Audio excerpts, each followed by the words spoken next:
इनके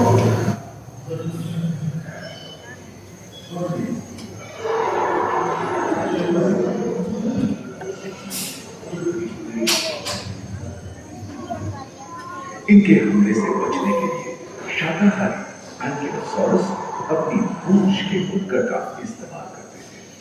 सभी डायनासोर प्राय 6.5 करोड़ वर्ष पहले ही विलुप्त हो चुके थे।